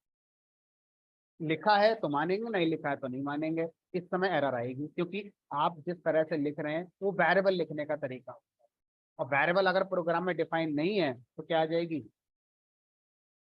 कह रहा है नेम एरर, इस नाम से कुछ भी प्रोग्राम में डिफाइन नहीं। कोई बात नहीं, हमने इस गलती को सही करने की कोशिश करी। तो ये हमारे जो कोशिश है वो सही है या नहीं, ये नहीं पता सर, ये तो आप ही बताएंगे। हमने यहाँ पर एक वेरिएबल है बना तो दिया है, यूज कर रहे हैं। अब ये नहीं कह सकते कि प्रोग्राम में ईयर वेरिएबल नहीं है। तो अब बात प्रोग्राम की नहीं है, प्रोग्राम से अब आप आगे सीक्वेंस कि प्रोग्राम में किस जगह पर आप वेरिएबल यूज कर रहे हैं। क्या उससे पहले के कोड में जो अब तक एग्जीक्यूट हो गया होगा ईयर वेरिएबल आ चुका था? अगर आ चुका था तो यूज होगा, अदरवाइज एरर आएगा। हमारा पाइथन इंटरप्रेटर हमारे कोड का एग्जीक्यूशन सीक्वेंशियली करता है, और सीक्वेंशियली टॉप टू बॉटम करता है, टॉप टू बॉटम। सबसे पहले जो स्टेटमेंट लिखा है पहले उसे चलाएगा, फिर जो आगे स्टेटमेंट लिखा है उसे चलाएगा। आगे के स्टेटमेंट में आप उन चीजों का यूज कर सकते हैं जो अभी तक के एग्जीक्यूशन में आ चुकी है, लेकिन कोई ऐसी चीज जो आगे के प्रोग्राम में आएगी आप उसका यूज नहीं कर सकते। क्यों? इंटरप्रेटर कह रहा है मैं वहां तक पहुंचा ही नहीं अभी, मुझे क्या पता वो है कि नहीं है। तो अब तक मैंने जिन जिन को रन कर दिया है उसमें जो चीजें आपने बना ली हैं उनको आगे के प्रोग्राम में यूज कर लेंगे। तो अब इंटरप्रेटर इस स्टेटमेंट को चला चुका है, तो उसके हिसाब से एज वेरिएबल आ चुका है, आगे के प्रोग्राम में एज वेरिएबल का इस्तेमाल किया जा सकता है। यहाँ पर आपने एज स्ट्रिंग को प्रिंट कराया, यहाँ पर आपने एज वेरिएबल यूज करा है, हो गया। अब यहाँ पर ईयर वेरिएबल का यूज करा है, इंटरप्रेटर ढूंढेगा ऊपर जाके कहीं है ईयर, नहीं है, एरर। आगे जाएगा ही नहीं, एरर आ जाएगा, कह रहा ईयर इज नॉट डिफाइंड। तो किसी भी वेरिएबल को प्रोग्राम में डिफाइन करने से आप उसे पूरे प्रोग्राम में कहीं भी यूज नहीं कर सकते। ऑर्डर बहुत इंपॉर्टेंट है, किस क्रम में आप उसे यूज कर रहे हैं उसी क्रम में उससे पहले वो डिफाइन होना चाहिए। ठीक है, तो यहाँ पर ही हमारी एरर आ जाए। अब इस बात को हम यहाँ पर लिख सकते हैं,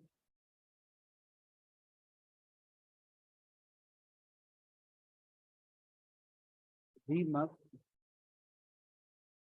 define a variable before using it। इसको यूज करने से पहले हमें इसको डिफाइन जरूर करना होता है, ऐसा नहीं है कि आगे डिफाइन करना।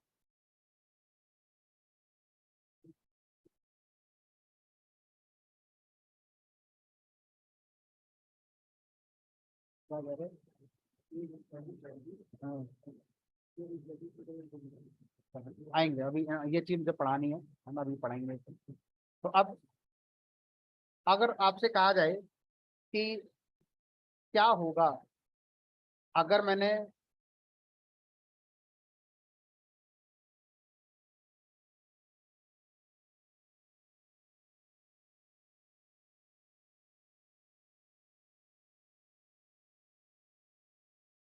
लाइन नंबर 13 पर क्या मैं ये कहूँ कि मैंने वेरिएबल एज डिफाइन कर दिया? मेरे पास एक लैंग्वेज सी का एक्सपीरियंस था, तो मेरे दिमाग में आई कि सी में पता है क्या होता था, जब किसी वेरिएबल की वैल्यू नहीं बताते थे तो लैंग्वेज की तरफ से गार्बेज वैल्यू या जीरो वगैरह कुछ असाइन कर दिया जाता। ऐसे ही मेरे दिमाग में आ गया कि पाइथन में तो ऐसा कुछ नहीं होता है कि अगर मैंने कोई वेरिएबल डिफाइन करा और उसकी वैल्यू मैंने नहीं बताई तो पाइथन की तरफ से हो सकता है कुछ दे दी जाती है, कोई गार्बेज वैल्यू या जीरो वगैरह या -1 या 10 20 कुछ भी हो सकता है, दे दी जाता हो। पाइथन ने कहा नहीं, हमारे यहाँ पर वेरिएबल डिफाइन करना का मतलब होता है उसको वैल्यू के साथ आप असाइन करेंगे, तभी उसको डिफाइन करना कहेंगे। सिर्फ वेरिएबल का नाम लिख देने से उसको हम डिफाइन करना नहीं चाहते, तो फिर क्या होगा, हमने कहा एरर, कहेगा variable is not defined, error message same आएगा, कहेगा एज इज नॉट डिफाइंड। अब आप ये नहीं कर सकते सर इससे पहले ये तो मैंने लिख ही दिया है, तो ये सिंटैक्स डेफिनेशन का है ही नहीं, डेफिनेशन का सिंटैक्स ही है, आपको इक्वल टू लगाना पड़ेगा और इक्वल टू के बाद वैल्यू बतानी पड़ेगी। जब तक आप ये पूरा नहीं कर लोगे वेरिएबल डिफाइंड नहीं माना जाएगा। लिखकर आ गया एज इज नॉट डिफाइंड। तो पाइथन में किसी भी वेरिएबल की कोई डिफॉल्ट वैल्यू नहीं होती, आपको कोई भी वेरिएबल डिफाइन करना है तो वो डिफाइन तभी माना जाएगा जब आपने उसमें प्रॉपर कोई वैल्यू असाइन कर दी। चलिए अब फिर से मुझे सी जावा की कुछ याद आ गई। वहां पर क्या होता था, किसी वेरिएबल के पहले ऐसे लिखना पड़ता था और डेटा टाइप बताना पड़ता था। आप नहीं बता रहे हैं यहाँ पर, वो लैंग्वेज दूसरी थी, ये लैंग्वेज दूसरी पढ़ रहे हैं। हर लैंग्वेज का अपना अपना सिंटैक्स होता है, ऐसा तो नहीं है ना कि एक लैंग्वेज जो हमने पढ़ा है दूसरे में वही होगा, तो फिर उसमें और इसमें फर्क क्या है, ये तो डिफरेंस होता है सिंटैक्स का। तो सर ये वाली बात थोड़ी हमें क्लियर करिए कि डेटा टाइप पाइथन में होते हैं कि नहीं होते हैं। मैंने कहा होते हैं, कल पढ़ाए थे।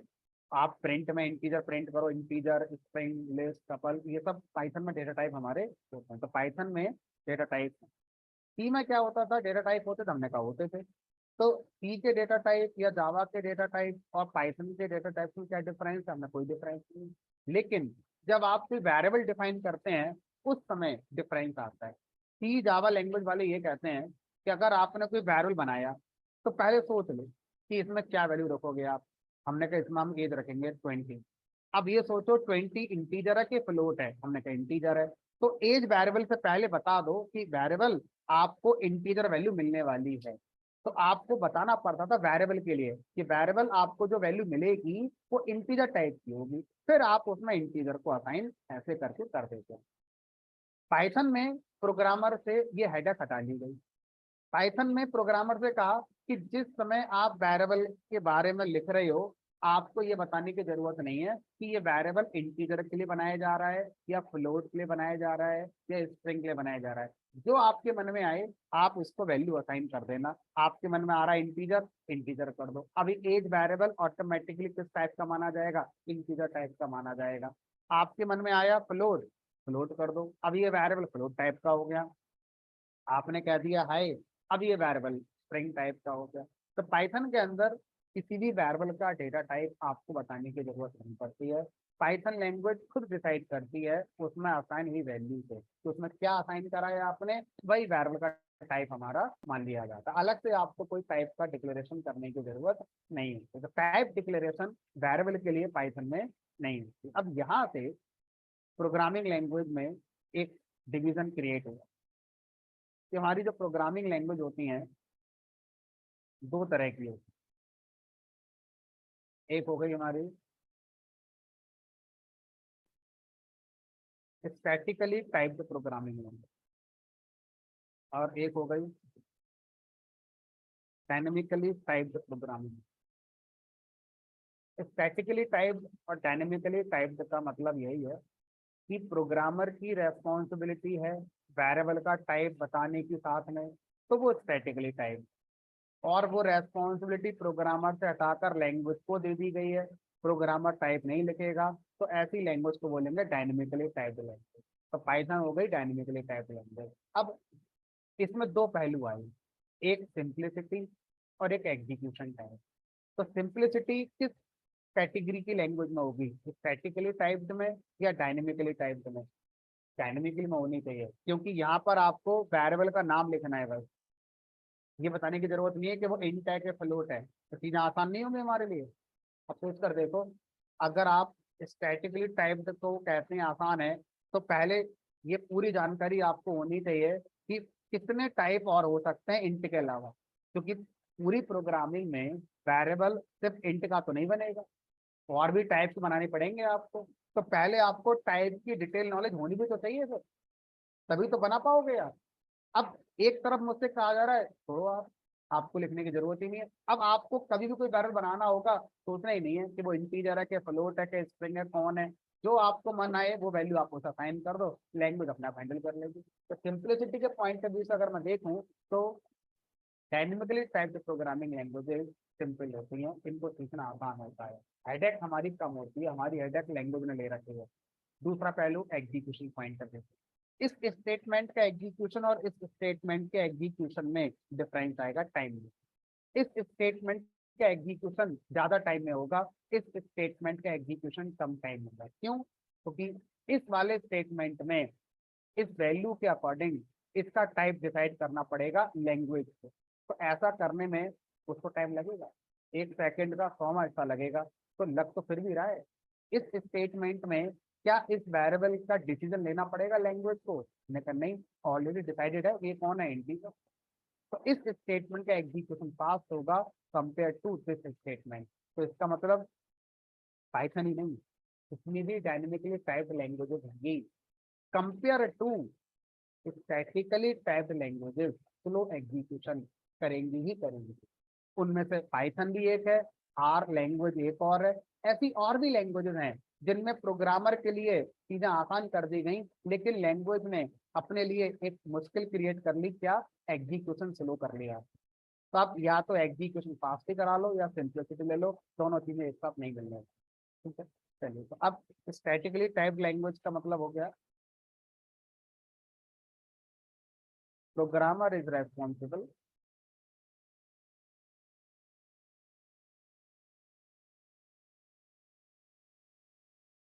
To manage data type of a variable. अभी हम वेरिएबल पढ़ रहे हैं, डेटा टाइप की जरूरत हमें आगे जाके एक चैप्टर और पढ़ेंगे फंक्शन, वहां भी पढ़ते हैं। तो वहां भी बताने की जरूरत नहीं कि फंक्शन रिटर्न करेगा तो किस टाइप की वैल्यू रिटर्न करेगा, जो मन करे फंक्शन अपना रिटर्न कर सकता है। ठीक है, तो जहां जहां पूरी प्रोग्रामिंग में हमें डेटा टाइप लिखना पड़ता था, अब हमें लिखने की जरूरत नहीं पड़ेगी, बट स्टैटिकली टाइप्ड में लिखनी ही पड़ेगी, प्रोग्रामर की रेस्पॉन्सिबिलिटी। यहाँ पर बस एक वर्ड चेंज करना है, प्रोग्रामर की जगह क्या लगा देना है? लैंग्वेज। बाकी पूरा language is responsible to manage data type of a variable.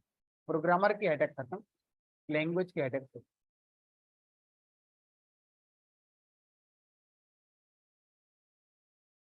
इस कैटेगरी में आने वाली लैंग्वेजेस हैं सी, C++, जावा और भी हैं। इस कैटेगरी में आने वाली लैंग्वेज में आर हो गई, पाइथन हो गई, एबीसी हो गई, और भी होंगे ना, etcetera language.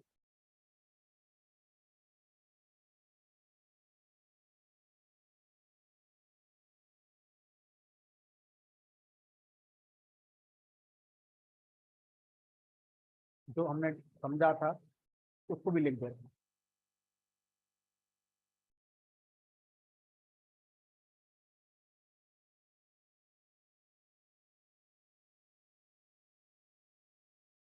Python is relatively slow than C, Java. कई पॉइंट पर आपको ये बात समझ में आती रहेगी, उनमें से एक भी रहा।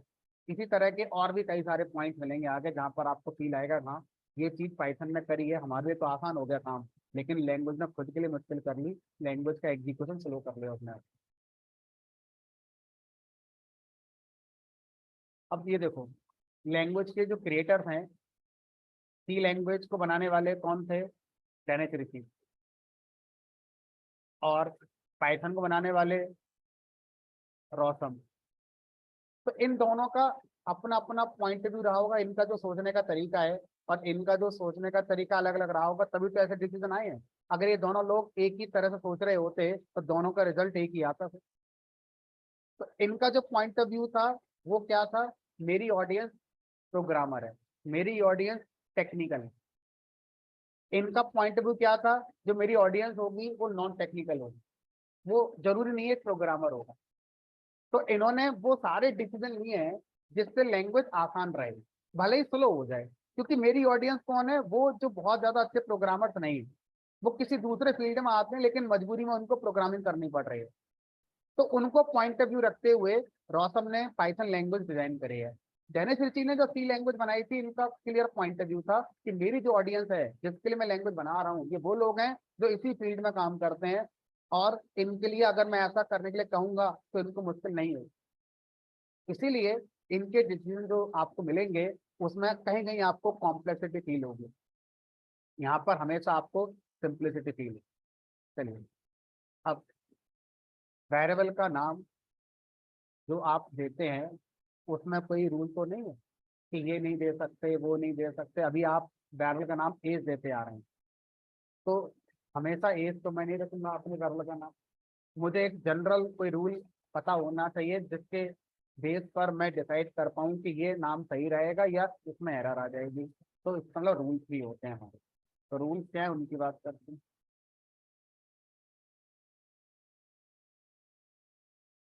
रूल फॉर आइडेंटिफायर या रूल फॉर वेरिएबल नेम एक ही बात।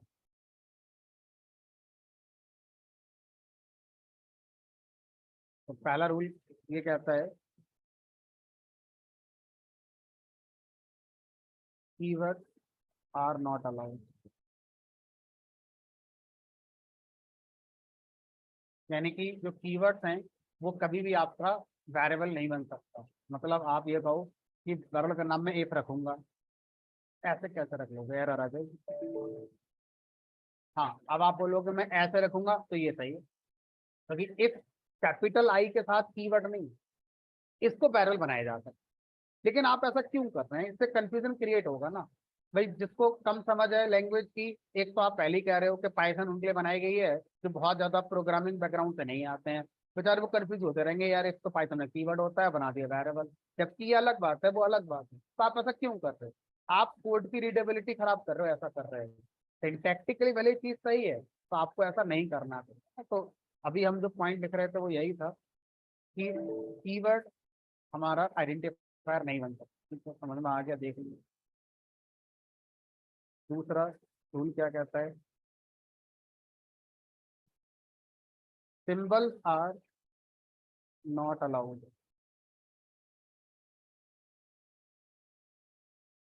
एक्सेप्ट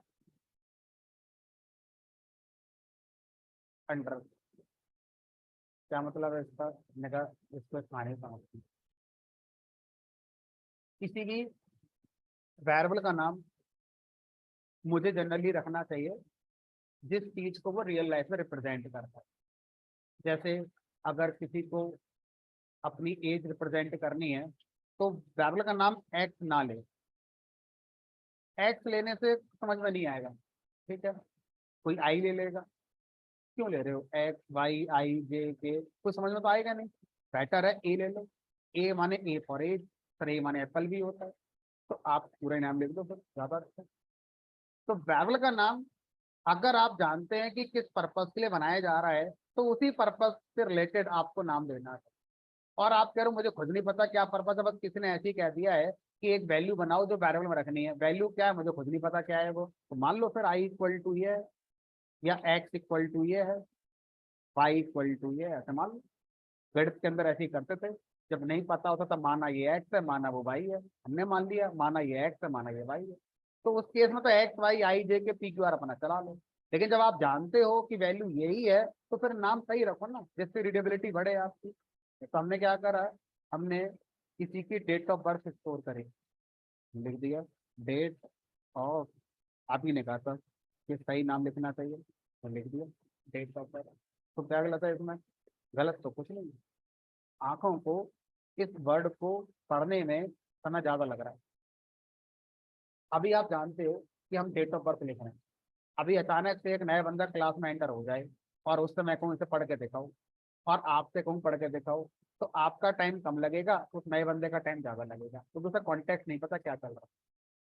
तो हम जब कोड बना रहे हैं तो कल को इसे कोई दूसरा प्रोग्रामर ही साइज मेंटेन करेगा, हो सकता है कल को वही इसको आगे बढ़ाए कोड के लिए, तो उसके लिए रीडेबिलिटी बेटर रखो, क्योंकि इस तरह का एक वेरिएबल नहीं है, प्रोग्राम में 1000 वेरिएबल होंगे, तो बहुत टाइम लगेगा समझने में क्या लिखा है।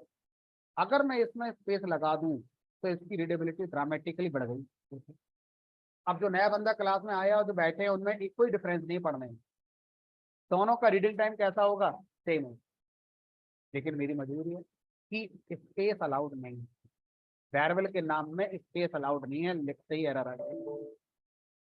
अब क्या करें, तो इस स्पेस का इल्यूजन देने के लिए अंडरस्कोर सिंबल को यहाँ पर यूज करना चाहिए। जो कि स्पेस का इल्यूजन भी देता है और स्पेस होता भी नहीं। तो जब कभी वेरिएबल का नाम काफी बड़ा हो जाए तो आप उस नाम में बीच बीच में अंडरस्कोर लगाएं। इससे वेरिएबल के नेम की रीडेबिलिटी बनी रहती है। इसके अलावा कोई और सिंबल अलाउड नहीं है।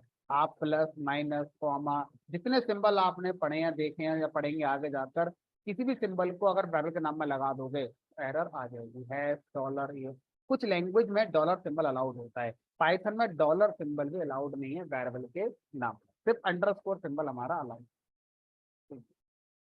और कोई रूल हमने कहा, एक और रूल है। मान लीजिए आपने कहा कि हमें मीनिंगफुल नाम देने चाहिए। मुझे एक क्लास में बहुत सारे स्टूडेंट पढ़ते हैं, उन सबके रोल नंबर स्टोर करने हैं। तो मैंने रोल नंबर बना दिया वेरिएबल, रोल नंबर मान लो 1। अब एक स्टूडेंट और आया, उसका रोल नंबर 2 है और मुझे उसके लिए भी क्या देना है, वेरिएबल बनाना है। अब उसका नाम भी रोल नंबर रख दूं क्योंकि है तो उसका भी रोल नंबर 2, यानी कि 1 जिस कॉन्सेप्ट को दिखा रहा है 2 भी उसी कॉन्सेप्ट को दिखा रहा है। ये 1 भी रोल नंबर है, 2 भी रोल नंबर। अब ये बताओ, दो वैल्यू को सेम वेरिएबल का नाम दे दें? हमने कहा नहीं। तो अब कहाँ से लाओगे मीनिंगफुल नाम? मीनिंगफुल नाम तो खत्म हो गया आपका। तो उस केस में कहा गया एक काम करो, रोल नंबर 1, रोल नंबर 2 ऐसे दे दो, रोल नंबर 3, रोल नंबर 4। तो वेरिएबल का नाम और रिडेबल करना है, रोल नंबर 1, रोल नंबर 2, ऐसे वेरिएबल का नाम आपको दे देना चाहिए। इससे क्या होगा, आपका मीनिंगफुल फिर बन जाएगा हमारा। तो आप किसी वेरिएबल के साथ डिजिट का यूज कर सकते हैं। कब करेंगे? जब आपको बहुत सारी वैल्यूज सेम कॉन्टेक्स्ट की हैं, सेम रीडेबिलिटी के साथ आप दिखाना चाहते हो, तो आप एक वेरिएबल का नाम जो एक बार दे चुके हो, जब वही नाम दोबारा यूज करोगे तो कॉन्सेप्ट थोड़ा बदल जाएगा। तो आप क्या करेंगे, हर बार अलग अलग वेरिएबल का नाम इस वाले कॉन्सेप्ट पे दे, डिजिट लगा लगा। लेकिन जब आप किसी वेरिएबल के नाम में डिजिट का यूज करते हैं तो डिजिट फर्स्ट करेक्टर पे नहीं आ सकती। आप ऐसा नहीं कह सकते सर मैं ऐसे क्यों लिखूं, मैं तो ऐसे लिखूंगा, ये पहला रोल नंबर है ऐसे करके, ये दूसरा है। और यूं तो एक ही बात हमने करना ही खेल बगैर वगैरह रह जाएगी। वेरिएबल के नाम में डिजिट अलाउड है, लेकिन डिजिट से वेरिएबल शुरू नहीं होता। उसके बाद आप चाहें डिजिट लगा सकते हो, ठीक है। फर्स्ट करेक्टर या तो लेटर होगा, लोअर केस का, अपर केस का, या अंडरस्कोर होगा, डिजिट नहीं है, ठीक है। तो यहाँ पर लिख देते हैं इस बात को, digits are allowed but not as first correct। First character पे डिजिट नहीं होनी चाहिए, बाकी कहीं भी डिजिट हो सकता है। यानी कि R1 एक सही वेरिएबल है, लेकिन आप इसको 1R कर दोगे तो एरर आ जाएगी।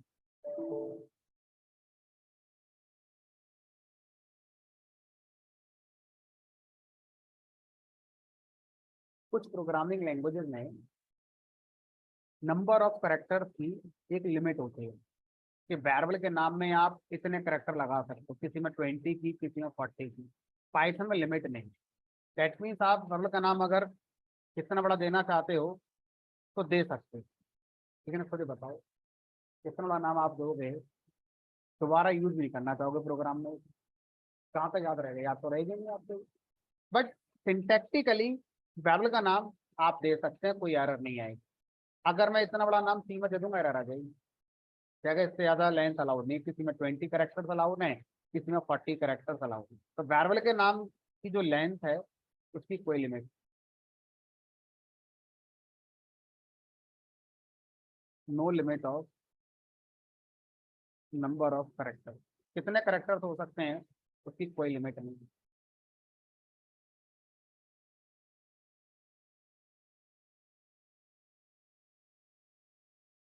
Special characters are not allowed. मतलब आप कह रहे हो मैं अपने वेरिएबल का नाम रखूंगा A/N/B इक्वल टू 10, एरर आ जाएगी। वेरिएबल के नाम में स्पेशल करेक्टर अलाउड नहीं है, /N/C अलाउड नहीं।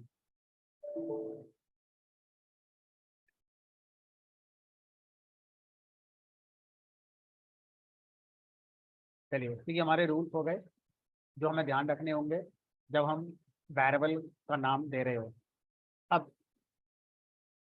मान लीजिए अभी हम कोई मीनिंगफुल नाम नहीं दे रहे, बस समझने के लिए एक्स नाम से एक वेरिएबल बना लिया जिसकी वैल्यू मैंने 10 कर दी, प्रिंट कर दिया एक्स। हम ये सोचने की कोशिश कर रहे हैं कि इसको वेरिएबल टाइटल क्यों दिया गया। आइडेंटिफायर भी टाइटल गलत नहीं था, ये भी सही था, और ये ज़्यादा अच्छा लग रहा है मुझे तो, क्योंकि इसका मतलब पहचान, ये वैल्यू की पहचान ही करता है। तो वेरिएबल नाम देने के पीछे क्या मकसद रहा होगा कि हम आइडेंटिफायर को वेरिएबल भी कह रहे हैं।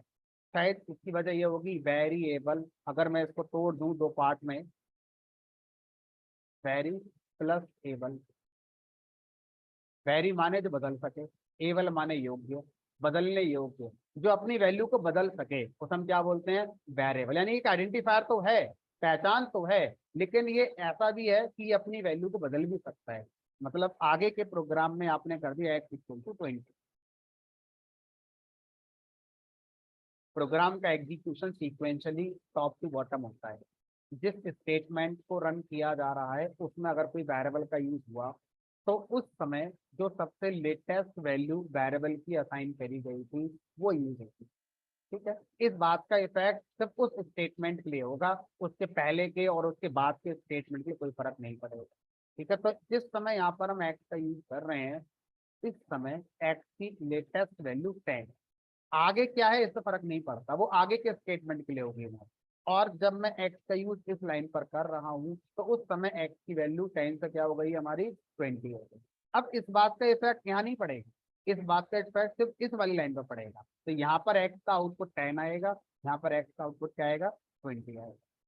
शायद यही वजह रही होगी, रखने वाले ने इसका नाम क्या रखा है, वेरिएबल, जो अपने आप को बदल सके, अपनी वैल्यू को बदल सके, उसे क्या बोलेंगे, वेरिएबल। तो एक प्रोग्राम में एक वेरिएबल अपनी वैल्यू कितनी बार बदल सकता है, कोई लिमिट, एक बार बदले, दो बार बदले, तीन बार बदले, लेकिन ध्यान रखना जितनी बार बदलेगा उतनी बार एग्जीक्यूशन फ्लो होगा। क्योंकि फिर से जब ये लाइन चलेगी तो इंटरप्रेटर को डिसाइड करना पड़ेगा अब कौन है, इंटीजर, एक्स क्या माना जाएगा, इंटीजर। अब आप कर दो यहाँ पर एक्स इक्वल टू आई, ये कुछ अलग है, एरर तो नहीं आ जाएगी कि पहले तो एक्स इंटीजर था अब इस बार स्ट्रिंग कर दिया। तो हमने कहा पाइथन में ये तो फायदा है कि आप किसी वेरिएबल का टाइप बताते तो हो नहीं, पहले हमारी मर्जी, हम इस वेरिएबल में कोई वैल्यू असाइन करें और जब बदलें तो किसी भी टाइप की बदल सकते हैं। नुकसान क्या है जो आपको दिख नहीं रहा है, वो ये है जितनी बार वेरिएबल को वैल्यू असाइन करी जाती है उतनी बार इंटरप्रेटर को डिसाइड करना पड़ता है कि अब एक्स कौन हो गया, भले ही वो सेम था या अलग था। तो इस लाइन का एग्जीक्यूशन जब होगा तो उतना ही टाइम लगेगा जितना टाइम इस लाइन के एग्जीक्यूशन में लगा, क्योंकि हर बार जब वेरिएबल की वैल्यू आती है तो इंटरप्रेटर को डिसाइड करना पड़ता है कि अब किस टाइप का वेरिएबल ये बन चुका है। इस बार स्ट्रिंग हमारा एक्स का टाइप क्या रहेगा, स्ट्रिंग रहेगा। चलो, तो इस तरह से हम एक वेरिएबल की वैल्यू को पाइथन के प्रोग्राम में कितनी बार भी बदल सकते हैं, उसकी कोई लिमिट हमारे पास नहीं होती। ठीक है, अब वेरिएबल के साथ कुछ और पहलू भी हैं जो हमारे अभी रह गए डिस्कस करने से, जो आज नहीं करेंगे, नेक्स्ट क्लास में करेंगे। हमारी क्लास का जो शेड्यूल है वो Monday, Tuesday, Wednesday, Friday, Thursday हमारी क्लास नहीं होगी, सैटरडे संडे हमारी क्लास नहीं होगी। 4 डेज इन ए वीक हमारी क्लास का शेड्यूल होता है। तो हमारी क्लास 4 डेज होती है, मंडे, ट्यूसडे, वेडनेसडे और फ्राइडे। अब हम मिलेंगे फ्राइडे को 11:30 बजे और वेरिएबल टॉपिक को कंप्लीट करते हैं। अभी कंप्लीट ये नहीं हुआ, कोई क्वेश्चन किसी का है पूछना चाहते हैं पूछ सकते हैं।